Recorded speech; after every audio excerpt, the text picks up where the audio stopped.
Welcome to the show. I'm Jason Whitlock, and I'll tell you why I have a problem with how the Lakers celebrated Kobe last night. And I'm Colin Cowherd, and I'll tell you, if Big Ben needs to just stop talking about that crazy, ugly loss to the Patriots, speak for yourself, starts on a Tuesday right now. I'm going to ruin the... Big Ben needs to shut the hell up. We'll get to that in a minute. All right, hello and welcome. We're joined today by Fox NBA analyst Chris Broussard and former NFL legend and former Cal basketball star. That's right. Tony Gonzalez. That's right. Let's start right here in Los Angeles, where the Lakers honored Kobe Bryant in the most Kobe way possible last night, retiring both his number 8 and number 24 jerseys at halftime of their showdown with the Warriors. Not surprisingly, it was a star-studded affair, but Kobe did make a surprisingly somewhat humble speech. Yeah, it's not about my jerseys that are hanging up there for me. You know, it's about the jerseys that were hanging up there before. Without them, I couldn't be here today. They inspired me to play the game at a high level. Magic, Cap, Shaq pushing me every day. Baylor, Chamberlain, Goodrich, West, Worthy, it goes on and on. We are so blessed to have had this man wear the purple and gold for 20 years, and he was all about excellence. He was driven. His will to win was very, very high. And tonight, we're able to put not just one of his jerseys, but both of his jerseys up high. Kobe played half his career in number 8 and half his number 24. He was pretty much the same in both jerseys. Cowherd, did Kobe deserve to have both of his jerseys retired? I thought he should have had a third, 007, because he flew in on a helicopter and he was dressed like a spy. It was totally Kobe. Listen, Kobe's always been about Kobe. Shaq and Magic, they give off the vibe you want to give him a big hug. That's just the reality of Shaq. You want to give him a big hug. And Magic the same way. There are certain people who don't give off that vibe. In Hollywood, actors and as entertainers. And I think Kobe was always Kobe. And by the way, his last game was perfect. That was perfect. It was almost sterile. It was Orange County Kobe flying up, brief, acknowledged. I always felt Kobe, I admired him. I would have never wanted to play with him. I can admire the mansion. I don't necessarily want to I don't want to live in it. He's great. He's an all-timer. That was sort of the way it should have ended. It wasn't overly emotional. It was kind of stoic. Before the game. He left before the game. I mean, that's kind of Kobe. Kobe's about Kobe, and I admired him for years, but I wouldn't want to play with him. Narcissist, selfish. Where were all the teammates that helped him accomplish all these goals? There was a quick mention of Shaq. I'm just talking about out of Kobe's mouth. The acknowledgement of, listen, I don't know the details of what happened between he and his parents. But when you're thinking, I wouldn't be here without these guys in the rafters, well, what about mom and daddy? And I know they fell out later, but his father was an actual pro basketball player who I'm sure had a lot to do with Kobe's success, particularly early in his career. I didn't like the two jerseys. I wouldn't be here without these guys in the rafters. So let me put both of my jerseys up and be different than them and have more than them. Again, when you get a certain age, you start figuring out that you didn't do this alone. Nothing is accomplished alone. And you get to an age where you don't want to be. You want to be a part of a team. You're going up in that jersey. I think it's disrespectful to Wilt, to Kareem, to Magic, to Jerry West, to Gail Goodrich, to have both of Kobe's jerseys up there. They could have put one jersey up with both numbers on it. Typical Kobe. I think it's appropriate that he had both jerseys, and I'm fine with it because it speaks to the uniqueness of his career. He is, I believe, the only Lakers player ever, for all their great players, the only one to come straight out of high school. He's the only one to play 20 years. Think about this. For people in America 35 and under, Kobe is the face of the Lakers. He is Mr. Laker. Like, we remember Magic Johnson and Kareem and all those, but people 35 and under don't. They know about Kobe Bryant for the Lakers. So I think I wouldn't want to see a habit made of guys changing their number and getting too retired. But in this case, I was fine with it. Yeah, whether you're fine with it or you're not, he doesn't care. That's the thing about him. Kobe Bryant, from the beginning, he has never cared. And I think after the whole Colorado incident, too, it chiseled him even more. You know, I was telling you guys before the show started, there's a great trainer named Tim Grover. Tim Grover wrote a book called Relentless, and he worked with Michael Jordan. And he's worked with Dwayne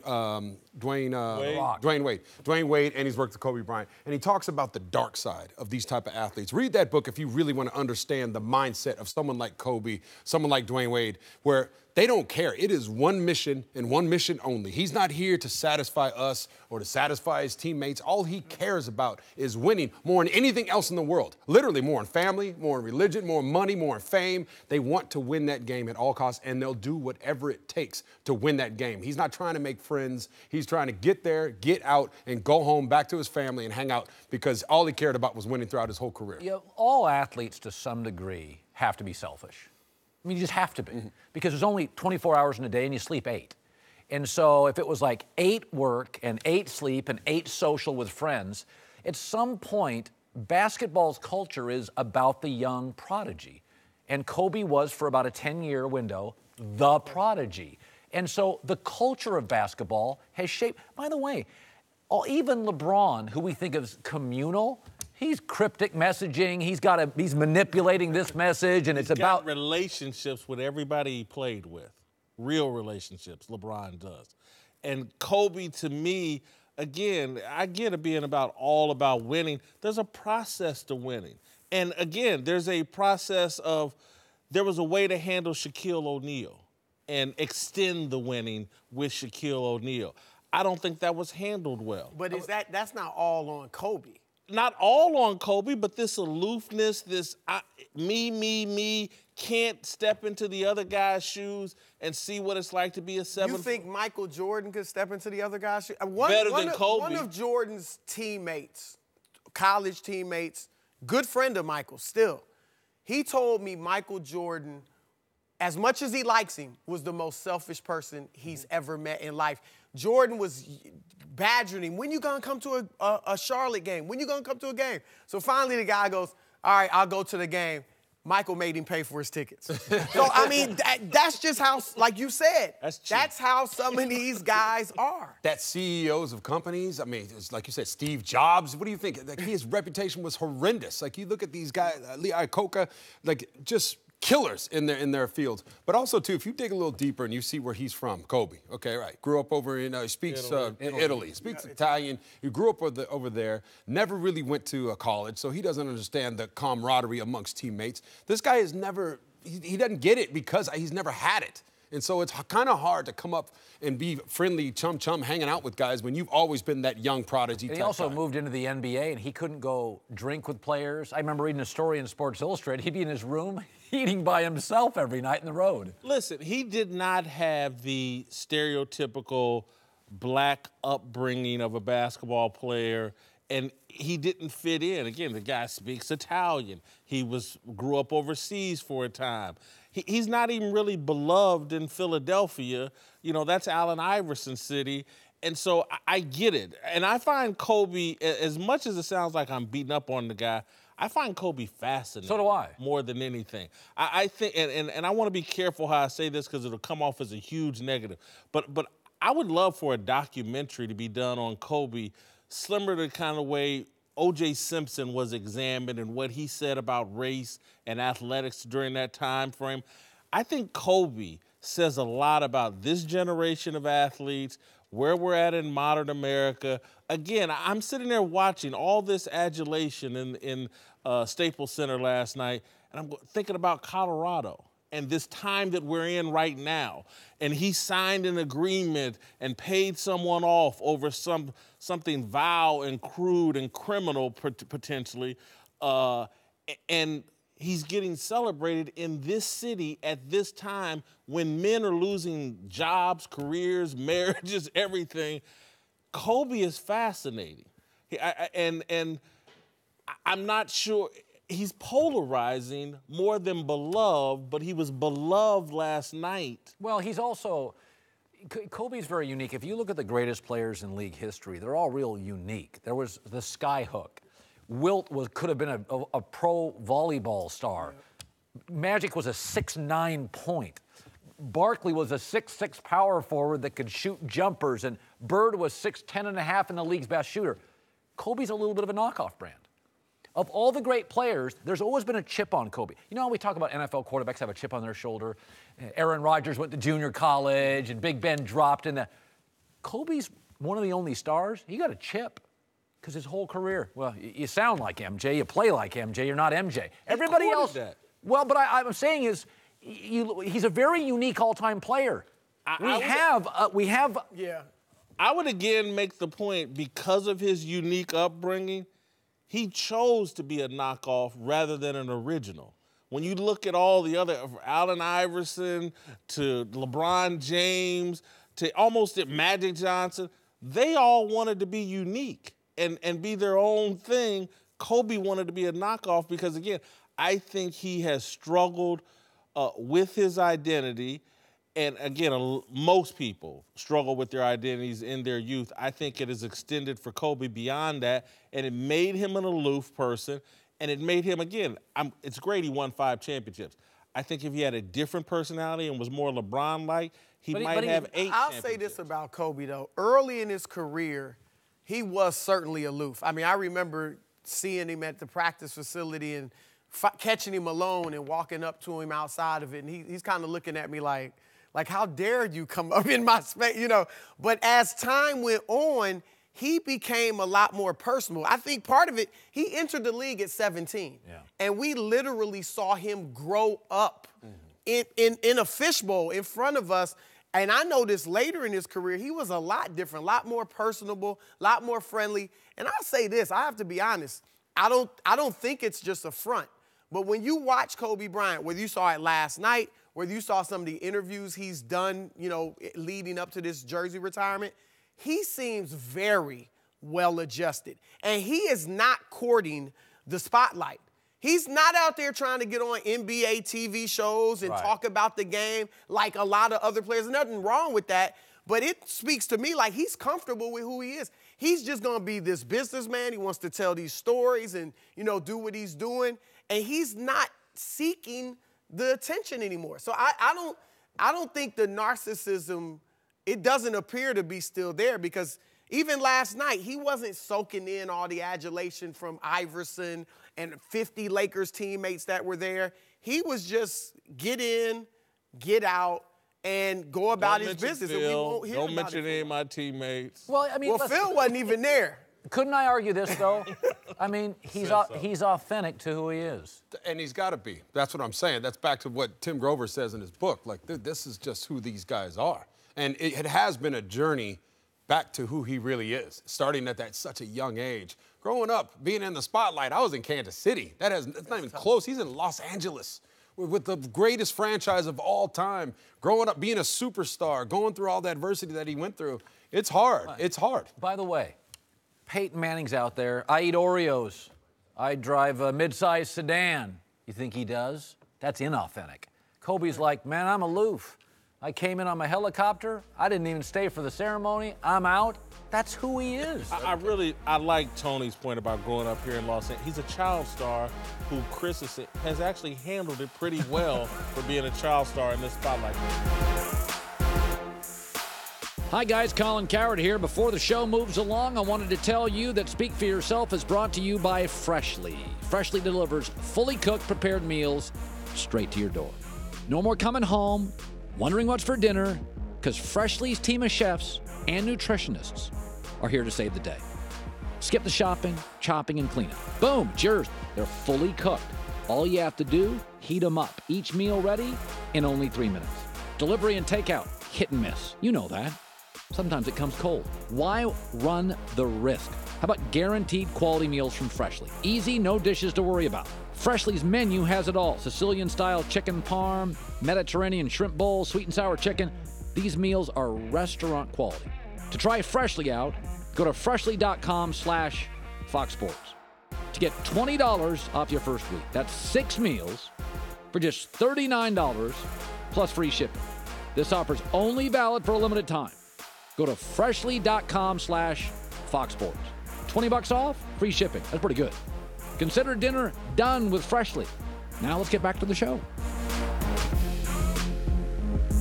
Welcome back, Chris Broussard, joined now by the founder of the Big Lead, Jason McIntyre. Let's return to the Staples Center. Broussard was there where Kobe's jersey retirement last night actually overshadowed a pretty great game. Lonzo Ball, one of his better performances there, Whitlock, helping the Lakers play the Warriors close before losing in OT. Lonzo's actually on a bit of a hot streak. Their schedule hasn't been easier.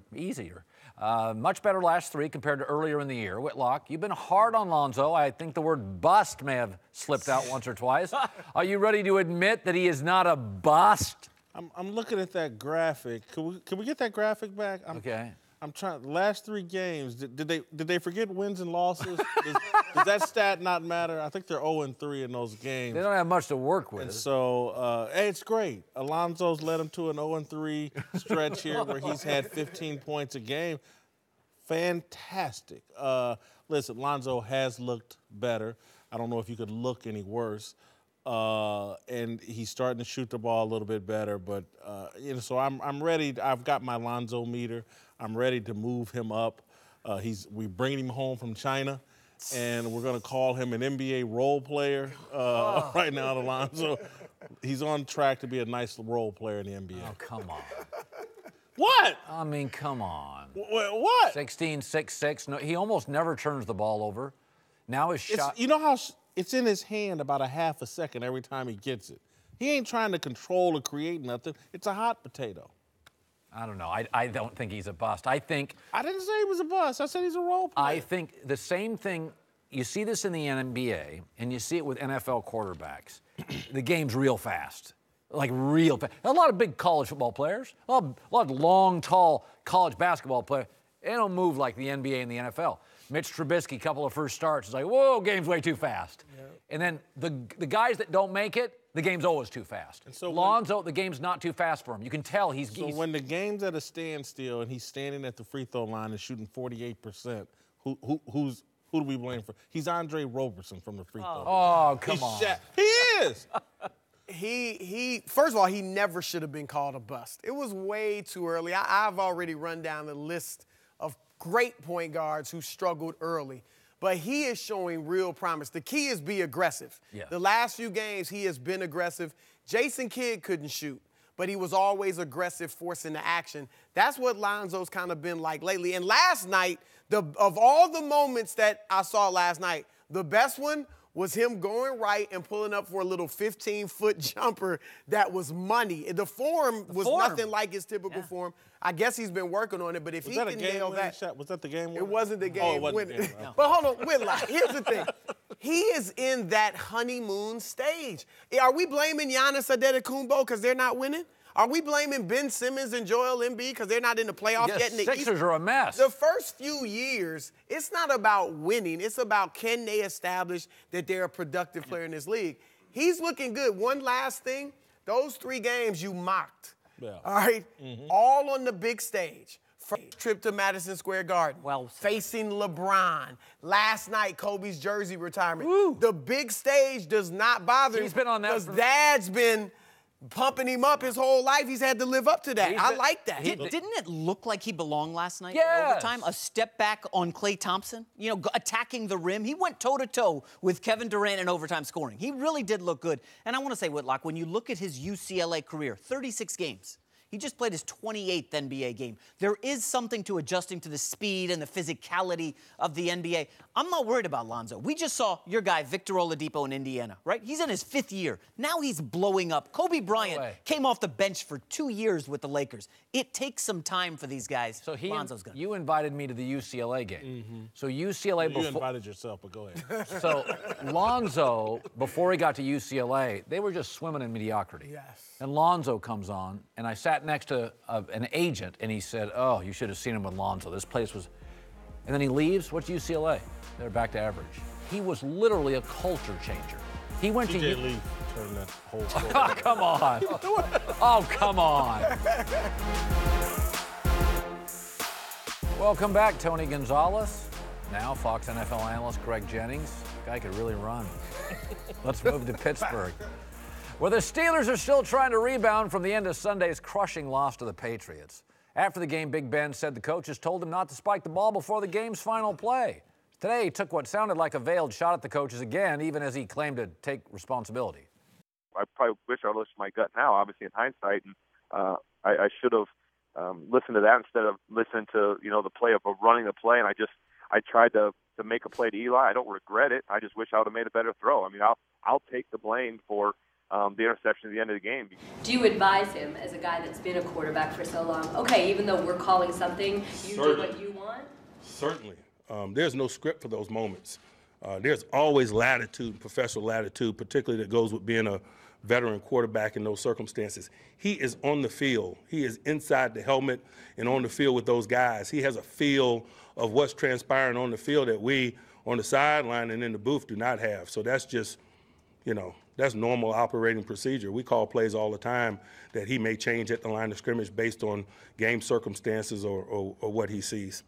Best guy at the podium in league history. Whitlock, you worried about Big Ben and Tomlin's relationship? I'm worried about Big Ben learning when to shut up. And so Mike Tomlin is 1,000% here in the right. Yeah. Tomlin and Todd Haley, who told Big Ben to run a play, they didn't say throw into triple coverage. They never tell him to throw into triple coverage. He has the discretion to throw the ball out of the end zone. I don't know why Big Ben is mincing words here. I should have ignored and just spiked the ball, or I should have ignored what they said. No, you shouldn't have thrown into triple coverage. You cost your team home field advantage. You'd be better off taking ownership of that and moving on rather than trying to continue to blame the coaches. And again, Big Ben's my favorite player in the league, but he sounds like an idiot here. Well, yeah, there's a rule as a parent. You guys know this. The quicker, simpler answer, the more truth. The longer the answer is, the more your kids are BSing you. Tomlin, Sunday and now, sounds like he's an honest guy.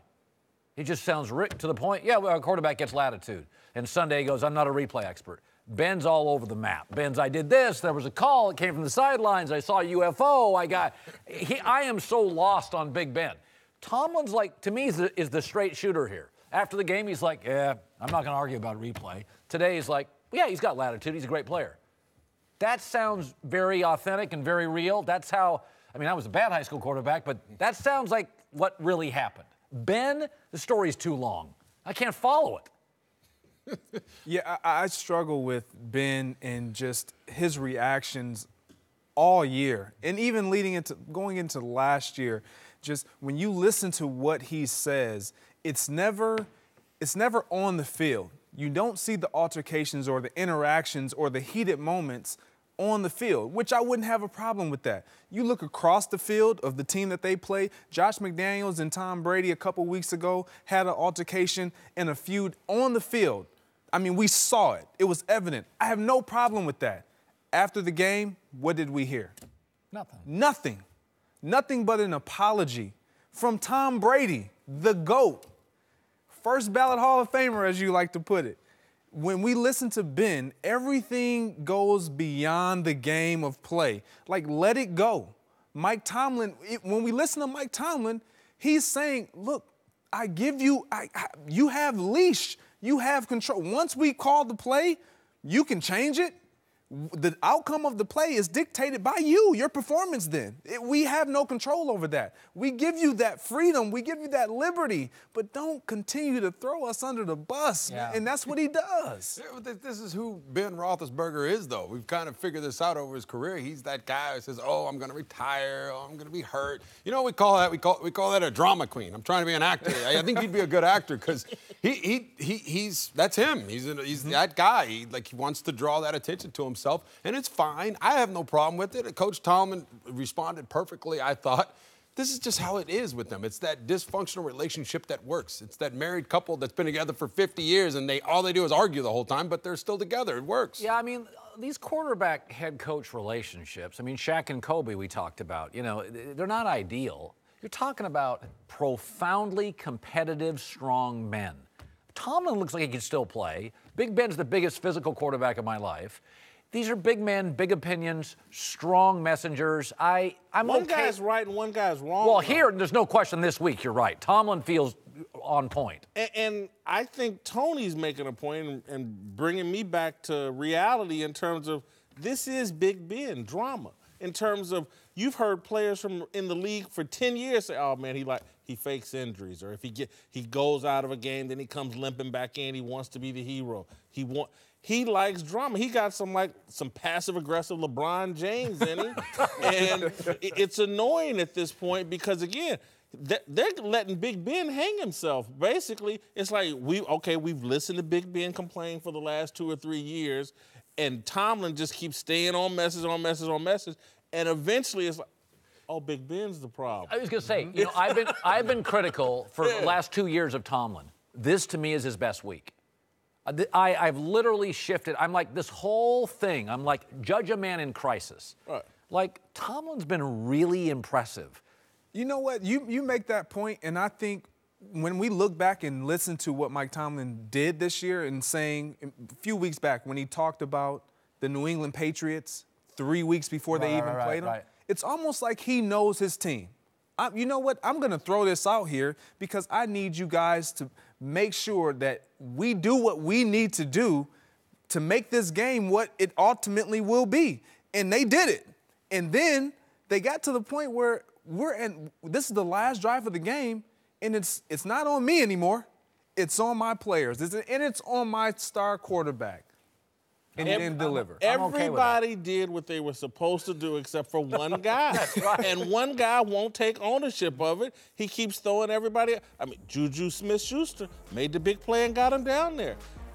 Everybody, the coaches were right for telling him, let's take one more shot at it. They got a Hall of Fame quarterback. Take one more shot at it.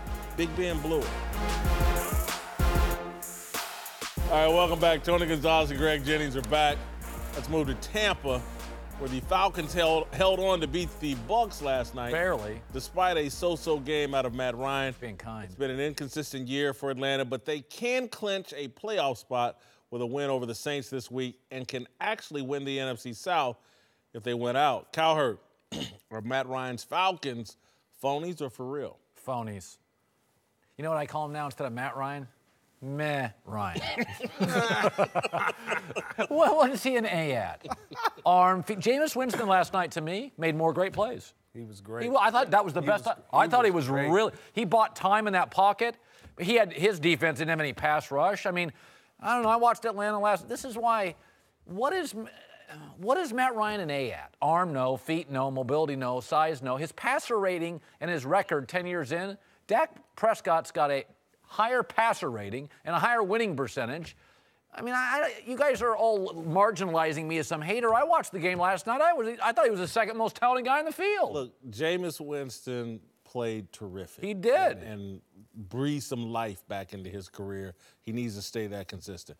Matt Ryan did not have one of his best games. However, if you watch that game play to play and weren't peeking at basketball and just catching the highlights, I watched it play to play. I watched it too. Play to play. The referees. Oh, come on. Stopped this game from being Atlanta's built to play with a lead, and they could never get the 2-possession, 14-point lead they needed to get where you could really do some things defensively and offensively. Look, Matt Ryan missed a couple of throws that blew my mind, but he also scrambled and competed yesterday really hard. So he's an MVP. Hey, remember he competed. Remember yesterday when you said a road win is a road win in the NFL? They were on the road last night. Yeah, big difference is stop. Road win's a road win, but don't tell me he's the MVP. Well, he's not. He was last year. This is a new year. He lost Kyle Shanahan. He's gone back to his career average. Before you even go and get on this Matt Ryan love fest, because I know you are. Oh, it's coming. I struggle with Matt Ryan. Because when you have the arsenal that he has, how are you this inconsistent as an offense? Like Devontae, if it weren't for Devontae Freeman last night, he was amazing. They lose that game. And when I look at that roster, who was the MVP? Matt Ryan. We've given him so many opportunities to showcase himself as becoming and being the MVP that we saw this year, and we've said, well, Steve Sarkisian and he aren't on the same page. Well, look, It's week 16, going into week 16. That's right. Matt Ryan, you are the MVP. I need you to step up and play like an MVP right now. And he's not doing that. He's not making you feel confident in where they are. The one thing I liked about what Matt Ryan did yesterday, there was a yes. What? Yes. He yelled to his receivers. He wasn't watching play. He was watching basketball. He yelled to his receivers when they weren't getting set and he wanted to get the play off, get bleeping set. And that, to me, was like the first time I've ever seen Matt Ryan really take charge and own it. Well, when I first got there, I had no doubt in my mind that he has that ability, and that was the one thing that he needed to close that gap to being great of that, like, you get in your place, like commanding the huddle. But let me say this, okay? Let's look at the quarterback history here. When Shanahan was there his first year, Matt Ryan played the worst year of his life, the worst year of his career, literally, statistically and everything. Next year, they come after they get comfortable. Boom, he's MVP of the season. Look what Shanahan's done with all the quarterbacks that he's had. Look what he's doing with Garappolo. I'm saying that you take a guy like Matt Ryan, he needs that. Coaching is absolutely essential in this league. Sarkisian, nothing against him, but him and Matt Ryan, they're not on the same page. That offense isn't on the same page. Some of the guys are running wrong routes. Guys aren't getting open like they did last year. Look at Tom Brady. He's got a great offensive coordinator in Josh McDaniels. Peyton Manning had Tom Moore his whole career in Indy. I just believe the consistency with Matt, he needs a guy. There's nothing like underestimate. Drew Brees with Sean Payton. I just think coaching, you have to be able to take. That's the only thing that I can see that's wrong this year. It isn't Matt, it's Sarkisian. You don't feel like at some point, Matt, at some point he does. You got to overcome coaching. By the way, we see a lot of players can't do that, though. We see Brady Bark. We talked Kobe today, the killer. He doesn't have a lot of alpha. He did last night, though, is what I'm saying. Okay. He did last night. The scrambling, too. He's not been a scrambler. True. He made some plays with his legs. He missed a big throw in the red zone. By the way, congrats. The Buccaneers have no pass rush. Fewest sacks in the league. See him do that again for Jets. The 49ers, who appear to be trending up, I'm telling you, I love this team. Jimmy Garappolo has looked fantastic, winning his first 3 starts with the team that's kind of borderline talent right now. Elsewhere in the division, Russell Wilson and Seattle moving in the opposite direction. 2 embarrassing blowouts, Rams and Jags. Since Jimmy G took over in San Francisco, there's no question he's outplaying Russ, dominating his counterpart by every measure. Whitlock, does Jimmy Garappolo actually have a brighter future than Russell Wilson? I want to add just a little bit of context. San Francisco's schedule has been easier than Seattle, so let's put that in context.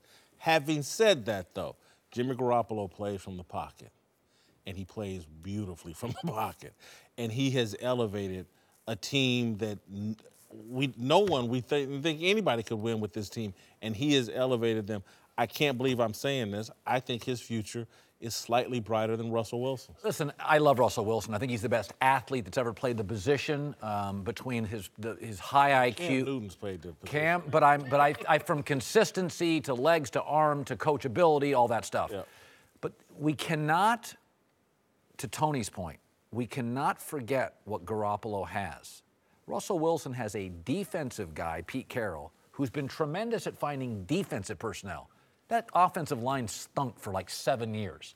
Pete's lines at USC at the end weren't very good. Pete knows defense more than offensive personnel. He's missed on a lot of offensive. James Carpenter, O-line was a whiff.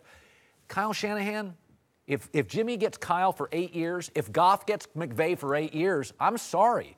That's a real advantage. Mitch Trubisky, nothing against John Fox. If you gave Trubisky an offensive guy, Carson Wentz has one, Dak has one, Goff has one, Deshaun Watson had one. That's an advantage. Garappolo has maybe the best play designer in this league for maybe a decade. That's a huge edge to me. I can see where you're making your point, and I agree with that. He has the advantage when it comes to coordinator. But aren't you the same guy that talked about Russell Wilson? Hall of Famer. Yes. Russell Wilson. MVP. I am. And now all of a sudden they get mollywopped a couple of days ago. Twice. And he's trying to do everything, and it just didn't work out for him this past week. Russell Wilson, I believe, I'm not going to say Jimmy Garoppolo's future is brighter. Russell Wilson has to work with. he makes that team better regardless of who they has, because he is able to elevate his level of play and everybody else around him because of his athletic ability, his ability to play from within the pocket and outside the pocket. Now, talking Jimmy Garappolo, his sample size is too small for me. I see brightness, but I'm not willing to yet call it this. He's better in the future than Russell Wilson, because I've seen Russell Wilson progress and become proven. Jimmy Garappolo, his sample size is small. And they've handled him the right way. They've handled him the right way. When he got traded, we thought he was going to come right in and be the guy. Yeah. They said, nope, wait. Should have been. Yeah. He probably should have been, but they handled it the right way. Well, because Shanahan's playbook is about this thick, and the plays are this long. It's a complicated playbook. So I think that's the reason why they held him out for that long. And you're right, his sample size is small. But if I'm looking at the future right now, Shanahan. I mean, just like that's my point with Matt Ryan. Like, you lose a guy like that, God, he would love to have. He's in the greatest position now that he's going to have this guy as his head coach for the next 8-10 years, because they're going to win, because they got cap room now. Mm-hmm. They're going to go out and get more players. Russell Wilson and the Seattle Seahawks, I was 18 million cap. That's it. They're done. As far as future, I think that window is closing. I agree. Greatness, and that's why they're imploding right now. They are that great singer that had that couple hit records, and now they're going to be in lounge acts now, because they can't do it. They can't get those same notes that they used to hit anymore. It's over. Seattle's got 16 million in cap space. The Rams have 50. The 49ers have 116 million. So you tell me, Garoppolo's got almost 9 times the cap space as Russell Wilson. Got it. But again, I've seen a lot of people blow money in the NFL, and you still got to make the right moves and decisions. Look, they made a great one with Garappolo. It's hard for me to write, because when we talk about brighter future, we're not just talking about next year. It's the following year and after that. And Russell Wilson and Seattle will have a chance to recover and restructure that team, because, again, I think they're having their come-to-Jesus season where they're like, okay, we got to do things differently here. Yeah. We got to help this offense.